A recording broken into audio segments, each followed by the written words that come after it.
The Gateway brings you the day's news from the St. Louis region and across Missouri. It also includes stories from the Illinois side of the river and our Metro East reporter, Will Bauer. In Alton, in Belleville, in East St. Louis, in Edwardsville, in Cahokia Heights, at Scott Air Force Base, I'm Will Bauer, St. Louis Public Radio. Listen to reports from Will and all of our journalists weekdays on the Gateway, on the STLPR app, and wherever you get podcasts. State Representative Kim Gardner wants to be St. Louis's next circuit attorney, but she'll have to beat 3 other candidates to get the high-profile position. The St. Louis Democrat makes her case on another edition of Politically Speaking. 9, 8, 7, 6, 5, 4, 3, 2, 1. I think that is fair to say. Hands to kiss and babies to shake. But I think my record speaks for itself. That's a really good question. Hello and welcome to the Politically Speaking podcast. I'm your host, Jason Rosenbaum, a reporter with St. Louis Public Radio. Joining me in studio in St. Louis is Joe Mannies, our special guest host, Rachel Lippmann, and our special guest, Kimberly Gardner, candidate for circuit attorney for the city of St. Louis. Now, Representative Gardner is a state rep who is running for circuit attorney. If you're listening to this, this is part of our 4-part series of interviewing the circuit attorney candidates. We have come to a collective decision that this office is so important for the city of St. Louis. We want the citizens to get as much information about the candidates as possible. Right, and so we're running them all back to back. So if you're listening to this one, there's more to come, and you may have missed one already. So go to our site and listen to it. And as I said in the first one, none of the candidates have been able to hear each other. We're recording them separately, but as the representative told me, you guys have probably heard each other 100,000 times at this point. Yes, a lot. So what do you see as the top issues? And when you're at these forums, what do people talk to you about? Well, a lot of times when you're at these forums, most people are they want to be informed about what the circuit attorney actually does and how are we going to address the crisis that we see, the murders that we've been seeing and hearing about day in, day out. So that's what I've been hearing. How are we going to address this?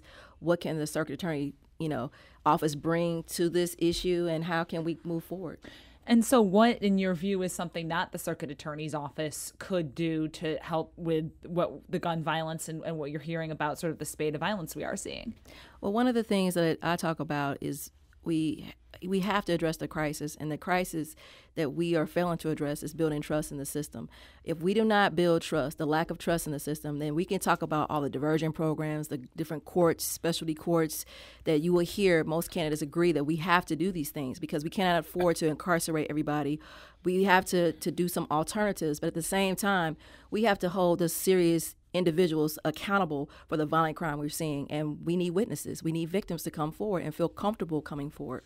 Now, I talked to Attorney General Chris Koster last week, and he was saying that one of the problems is, and this is something some others have talked about, is that witnesses feel so threatened, and in some cases they've been threatened or killed. And he was talking about things that he thought could be done to make things safer for witnesses, some of which might require legislation.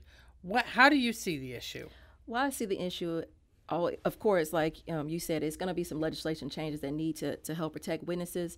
But like I said, when we talk about trust, people think when they hear witnesses and victims, they're afraid. They're afraid of the whole criminal justice system. Most people think it's an individual in the system, but a lot of times people are afraid of the system in whole. I've been around at different meetings, and I hear a lot of law-abiding citizens say, I'm afraid to call the police on that individual, that young person who's committing problems in the neighborhood, because I'm afraid of how the whole system will interact with that individual. And so when I started thinking of this, I'm thinking, well, we want to take this individual off the streets. They're causing havoc in the community, but they're more worried about the whole system, not just law enforcement, the whole system, and that's just alarming to me. So I think we have to address, one, building trust, which is the key component to all of this. At the same time, we need legislation to protect witnesses when they are afraid of retaliation, when we are afraid of some kind of things happening to them for some person that is kind of extreme and crazy. We need those laws to protect them, but there is a sense that we have to better the whole system as a whole and build trust. Well, how do you build trust? Well, one, like I said, we have to have more community, more than just a community, monologue. We need a dialogue. We have to go to places where, it's very rarely do you see prosecutors. We always have the community meetings where you see people give this overview of what the prosecutor's office is doing. We have to go into schools. We have to go into some of these hard-hit neighborhoods that do not trust the system and build trust by talking and interacting with community people that are not the ones that we see on a day in and day out, and educate them on, one, what we do, how can we help them, and make sure we can build trust by giving them the resources that they need. And sometimes it's not about just prosecuting, it's actually prevention. And that's what I want to bring different than most other candidates that you'll hear. As I said on the outset, there are 3 other candidates in this race. They're going to probably stress their qualifications and experience, and you can listen to them at length. But I wanted to know, why do you think you're the best person for this job, and why do you think you're better than the other candidates running to succeed Jennifer Joyce? Well, I think, as we heard, post-Ferguson, post a lot of the issues that we are hearing today, the complexity of the criminal justice system as a whole, we have to address, not just in terms of how we have prosecutors who are inside those courtrooms, but as you heard, we have to address the community piece. The community, the law enforcement, the judiciary, all of these pieces need to come together. And what we need is a person who wants to unify all these pieces, because we have to move together in a coordinated, comprehensive approach to address the violent and serious crime. And so, one, I have the experience as a registered nurse to understand the mental and social issues of how some people go into the system because of health issues, as well as a prosecutor who knows how to prosecute, to understand how we prosecute those cases, to hold those people accountable. But I'm a lifelong city resident in one of the hardest areas, O'Fallon Fairground Park area, where a lot of the violent crime is taking place, to understand what crime, it's not just in terms of you losing that one individual, it affects the whole community and deteriorates the whole community. So that's what I bring, the different than most people. And when you were with the prosecutor's office, what were some of the things that you were handling? What kind of cases? And sort of more broadly, what would you keep then and what would you change? Like, what did you learn about the system while you were there?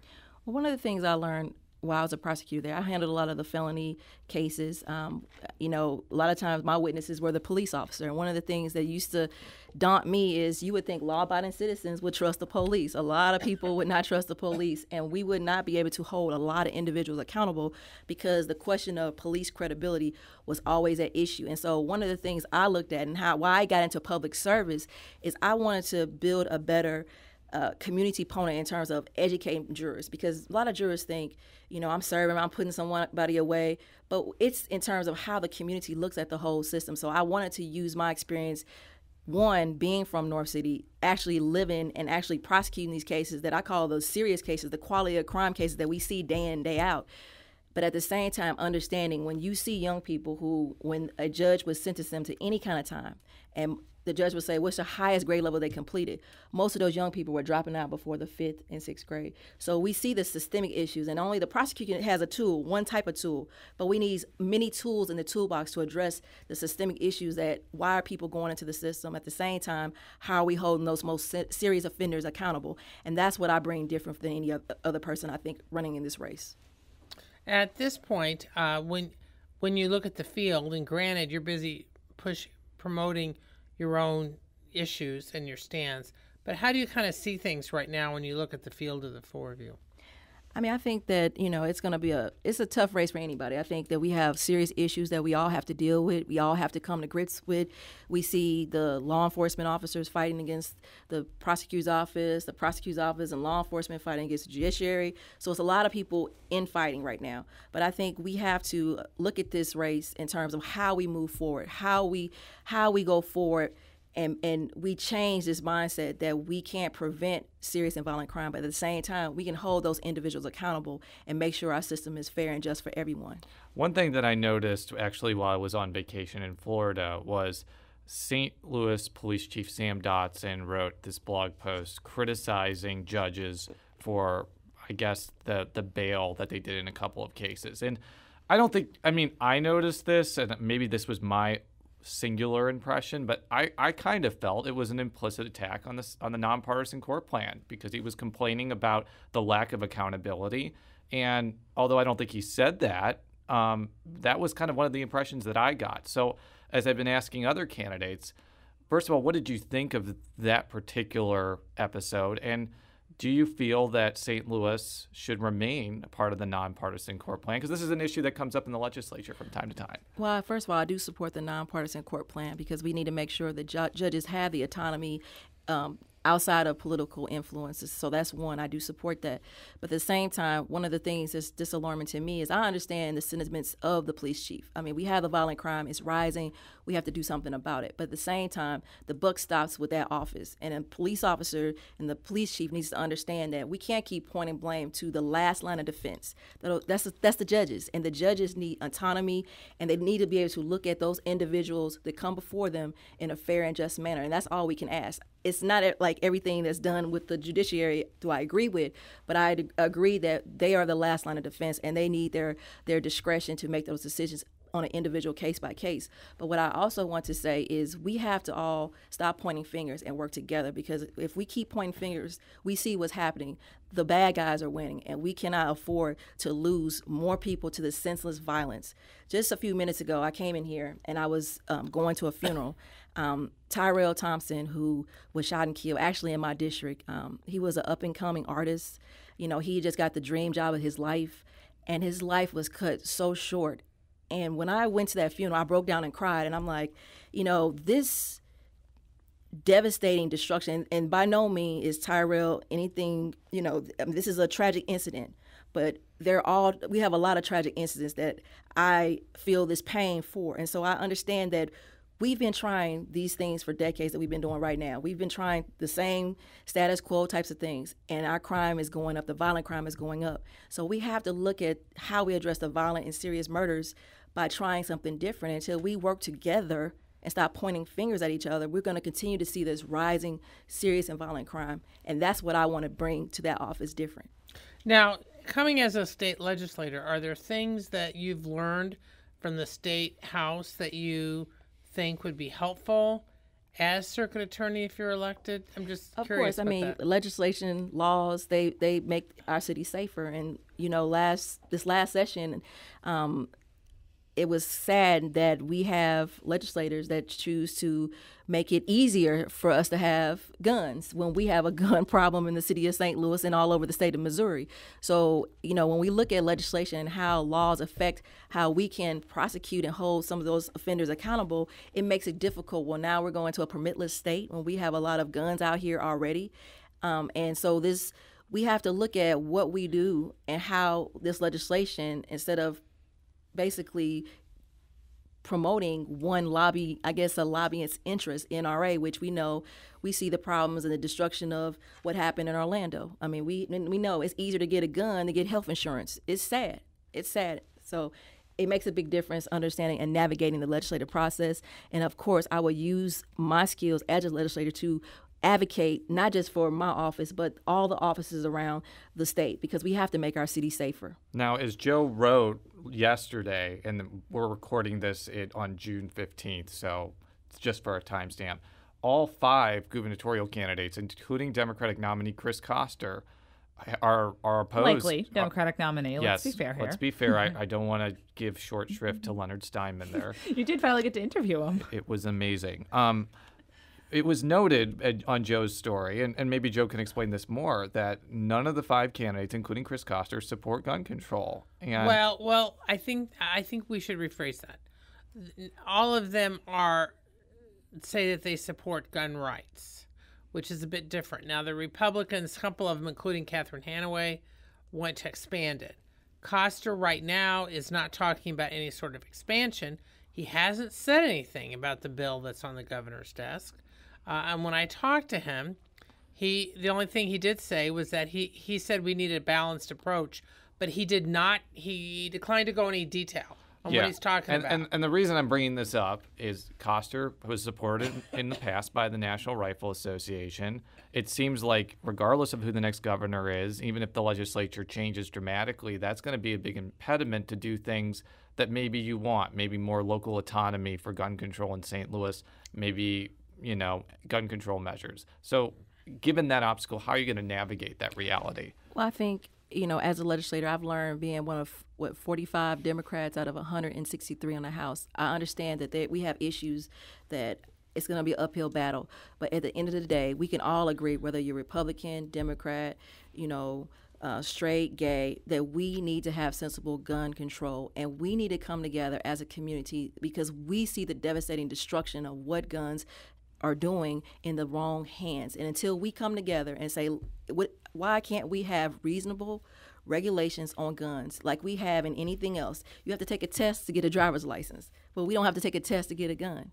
We have to have a waiting period for certain women health, reproductive rights, but we have no checks and balances, and we have to balance the public safety against any interest, and we have to come together regardless of whether I believe that we have a right under the Second Amendment to have lawful gun ownership, but we're not talking about those people. We're talking about people who are killing and shooting people in the middle of the street in an inhumane way, and we continue to have no measures that we can address keeping those guns out of their hands. We have all these loopholes, but we can't address and close some of these loopholes because we're going to continue to see the devastation and destruction if we don't do anything. And the NRA needs to be held accountable for this sweeping policy that they're going across the nation in terms of lessening gun rights. I think right now in Missouri we're 9th in terms of the lax laws out of the 50 states. It's scary.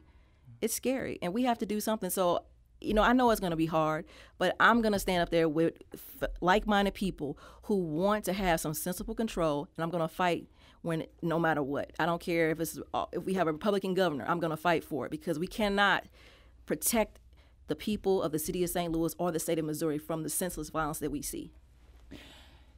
What do you see that the Circuit Attorney's Office is doing right that you would continue if you're elected? And what would be some of the things based on what you see now or what you learned during your time there that would be some of the first things you would want to change if you were to be elected?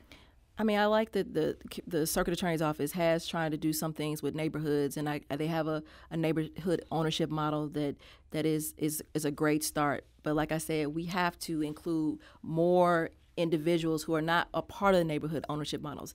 Jennifer Joyce has been really good on victims' rights and victim services. She's been really good on making sure victims are in some way. She tries to advocate for their protection, as we heard in courts, in terms of disclosing their identifiers. But at the same time, Jennifer Joyce is not running. So in this office with the new time, we have to look at how we can build trust. And building trust means we have to hold that office accountable and make sure within that office we have to build, an ethics policy like no other. We have to also have training and diversity in that office because, when I was there, I was one of 3 African-American attorneys that was actually a prosecutor in that office, and that's unacceptable. I mean, and not just because I'm African-American, but also in terms of diverse thought. So we also have to have, a better dialogue, or to me, a better dialogue with the courts, better, autonomy inside those courts to give the prosecutors a better tools so they can advocate for the people of the city of St. Louis. So, Jennifer Joyce, and I respect her, and she gave me my opportunity in that office. It's hard. We can't really talk about Jennifer Joyce because now we're moving past the Jennifer Joyce, and she's done good things, and she's been criticized for a lot of things also. But now it's time to move forward. One of the things that we've heard a lot about in terms of trying to build trust with the neighborhoods and with the community would be putting a special prosecutor in place for police shootings. Is that something that you would support, putting that in another office than yours or somewhere other than the Circuit Attorney's Office? I think we need to, I would like to sit down, and I've been, from day one, I've been supportive of special prosecutors as a legislator as well as a candidate for circuit attorney. So I am a big proponent of special prosecutors, but we also have to make sure we have independent investigation in those offices because we want to make sure that a thorough investigation, not saying there's not a thorough investigation being done, but we have to have this, the perception of bias is the problem we're having with whatever the outcome may be in these types of cases. We have to make sure we have a mechanism set up, and I want to work with legislators as well as the courts, whatever I need to work with to make sure we have an independent investigating body as well as a prosecutor. Because actually, I'm glad that you mentioned that because the first recommendation, the Ferguson Commission report, was a special prosecutor. Mm-hmm. I believe the second or third one was an independent investigator, which in their case was the Highway Patrol. So to kind of follow up, do you have any idea of who the independent prosecutor or who the independent investigator would be at this point? Well, I've heard the highway patrol, and I've heard some people say that they don't know if they want to deal with that type of role. But I think that we can all sit down and even talk about maybe the attorney general being the special prosecutor in some instances with a independent investigative team.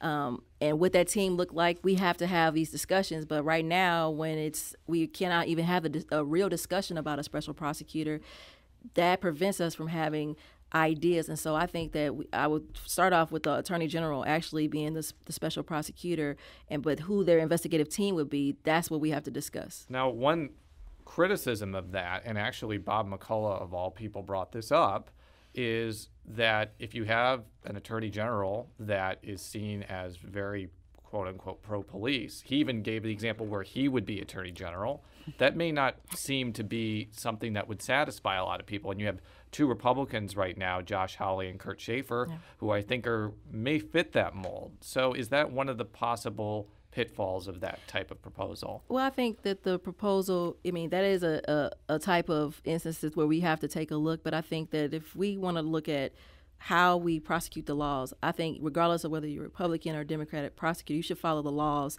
of the state of Missouri. And I think that if you are independent, and we had a pool of independent, if we say we don't want it to be the actual attorney general, but a pool of independent special prosecutors from all over the state or even outside of the state, we need to have some mechanism that has the protections that the community can say this investigation in this type of shooting is done fairly and justly for both parties, not just one party, both parties. Now, with you and your three rivals, are there any particular things that you think set you apart, or that where you say, well, I believe this and none of them do? I mean, I'm just interested, what sets you apart? Well, what sets me apart is my focus from day one about trust. I tell people, people hear diversions, community alternatives, different specialty courts, different programs. But, we hear witness protection programs. We hear different ways we can talk about how we police. If we do not build trust, which it's going to take a group of like-minded key stakeholders from community, from law enforcement, from the prosecutor's office to the bench, to come up with a solution that's specific to St. Louis, not any other city, because we're different. Every city is different. We could take some ideas, but we have to show us that we can create our own show me type of policies and different procedures in place. But I think what sets me apart is I have the experience to work with different people in terms of being a legislator, understanding that I'm going to have people tell me no, but I'm going to keep going forward and try to work together, as well as understand how much trust will make sure if we don't build trust, we will not have a successful prosecution rate. We will not have a successful law enforcement, issues. We will not have successful, outcomes on the bench. It all works together, and we will not have the trust in the community, so we won't have witnesses to come forward. We won't have people who want to serve on juries. We won't have victims who feel that they can't come forward because they don't feel like the system is going to represent them and pursue justice on their behalf. And so we have to look at the broken system that right now is with the presidential obeyed criminal justice reform we've been talking and hearing about, and people are on board from Republican side and Democratic side to say we have to do something different. And that's what I can bring by being, a lifelong resident in North City and understanding the true devastating effects of what violent crime does. Violent crime, it causes so many problems. It starts from childhood. Kids are exposed to they have a post-traumatic stress syndrome, I think, even earlier than most people, like people in warring countries, the different soldiers, its effects go so far. And we know that we have to deal with these things, but we look at things in terms of only through the eyes of, okay, I'm a prosecutor, I can just prosecute. No, we need multiple tools to solve this problem, and we have to come together. And I think that I can work with different entities and bring us together, and so we can have a real solution for the very real problems we're seeing right now. You mentioned a couple minutes ago about diversity within the circuit attorney's office, not just racial diversity, but also life experience. I'd like you to flesh that out a little bit more about how you are going to achieve that goal, because I think that's probably going to be something that a lot of candidates are going to talk about, but yes. I would like to know how you're going to actually accomplish it. I mean, one is we have to attract and train, individuals from different backgrounds to come to St. Louis, whether it's within St. Louis borders versus, other law schools. We need to retain and attract very diverse backgrounds and diverse people. We have a Bosnian community. We need to have Bosnian prosecutors in our office, as well as, brown and Latino people in our as prosecutors. We have diverse groups. We need to have LGBT community represented because we might see, as some may say, a rise in hate crimes, and we have to be able to prosecute those types of crimes. So we need to have a diverse community representative of all of St. Louis, not just some of St. Louis, so we can have the experience and the knowledge to, one, hold those people accountable, but understand the communities in which some people come from, that we need to have those people represented and make sure that we can address the unique situations in which problems arise out of. And we need to have everyone at the table. And so I think that me being from a diverse background, understanding that it takes a group to come together and to solve a lot of these issues. I'm not afraid to say I don't know everything, but I'm going to make sure I surround myself with people who are like-minded. We want to move this city forward, and we want to make our city safer in diverse and innovative ways. Now, one of the reasons why I think this race is so interesting, at least to me, is you have 4 candidates who have a reasonable amount of money in the bank. They're all viable, in my opinion. They all come from different parts of the city, so it's a really difficult race to handicap. So I'm just kind of curious, how do you campaign for a race like this where there's no incumbent, where the 4 candidates, while they may be known by, in your case, your state representative district, but maybe not other parts of the city, how do you kind of campaign for this, and what's kind of your strategy to, get the needed percentage to win on August 2nd? Well, first is, I've run for office, so I understand. I've actually lost offices also, so I understand when you lose, you actually understand how to run a race. Of course, this is a bigger race than I've ever run for. But, I mean, one thing is about talking to people. It's about knocking on doors, getting out there and interacting with all people. I have to go places that I may not have represented, but I've been in meetings and interacted with different aldermen, committee people, and people in the community. But when I look at it, I don't separate the city in north side versus south side. I just say this is the city of St. Louis, and I just interact with as many people as I can, and I try to get my message out, and I try to understand where people are coming from and let them ask me questions. So it's more of a better dialogue than just me saying, this is Kim Gardner, this is what I stand for, and actually people challenge me, and so I think that people appreciate that. So that's how I'm running my campaign. When do you usually get challenged on? Like when you go in and make that pitch, that elevator pitch to them at the door, what's sort of been the thing that they push back on the most or want to know more about? I mean, the first thing is that, a lot of people in the community tell me, are you going to think about the community? Are you going to stand up for the community and make sure the community's interests or inside or thought about inside that office? And I said yes, because we have to pursue justice for the people of the city of St. Louis. And so community people want to know how we understand the office better, how we understand alternatives to incarcerating everyone in the system, how we take those people who are causing havoc and causing the violent crime in our city and holding them accountable, how I'm going to do all this. And it's simple, and it goes back to trust. And when you build trust, you educate people, you let them interact, and you have a transparent and tell them how you're going to be accountable to the public. People understand what I'm saying because they want something different, and they say we can't continue on how we're continuing on. The status quo is no longer acceptable, and we hear all the issues. And I even talk to some of the protesters, and I say, hey, you guys are protesting, but now it's time to start changing and how we're going to go forward and make this city better. That was going to be my next question, because one of the things that I've noticed just as a City of St. Louis resident, and I live in the 16th Ward, St. Louis Hills, which I mention all the time, but I'm not naive. It's a fairly homogenous neighborhood that's about 99% white, although it's become more ethnically diverse with Bosnians, as you mentioned. And the police and law enforcement are viewed a whole lot differently there than, say, Shaw, which is more ethnically diverse, or maybe even North City, which is largely African American. I'm just curious, as you go east, south, north, and west, if you're seeing different perceptions not only of prosecutors but of law enforcement depending on where you are and how racially diverse or not diverse it is. Well, I think, as I said, the common goal is we all deserve a better quality of life. And I think that's the same north, south, east, and west. And I think that people, regardless of whether you have this idea of law enforcement, which I mean, most people in the North City love law enforcement too. That's a misconception that we don't love law enforcement in North City.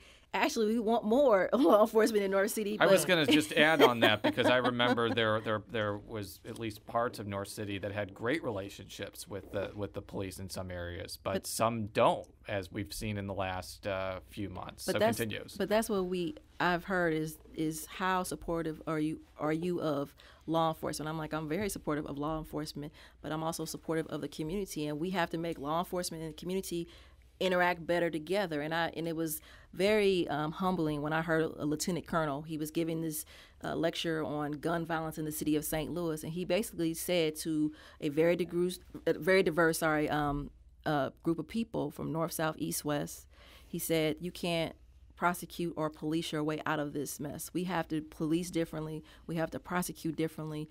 And that's what I took, that we are changing and we have to come together. And that's what people around the city want. They know we have to do something different.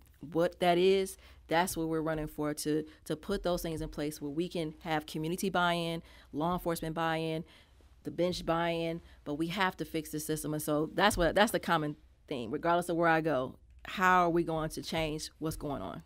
Well, thank you again for coming on the show. We felt like it was important to press you on the issues. We had you on before, but you had not announced yet for circuit attorney. So I kind of announced first. Fair enough. So for all of our stories, stlpublicradio.org. Follow me on Twitter at @JRosenbaum. Follow Joe on Twitter at JMannis. That's JMannies. Follow Rachel on Twitter at R Lippmann, 2 P's and 2 N's. And how do we follow you on Twitter? My KMG77. Yeah, I'll make sure to double check that. It's a little bit more complicated. I have so many Twitter handles now. So sorry. That's okay. We'll be back next time. KMG77, sorry. We'll be back next time. Until then, so long.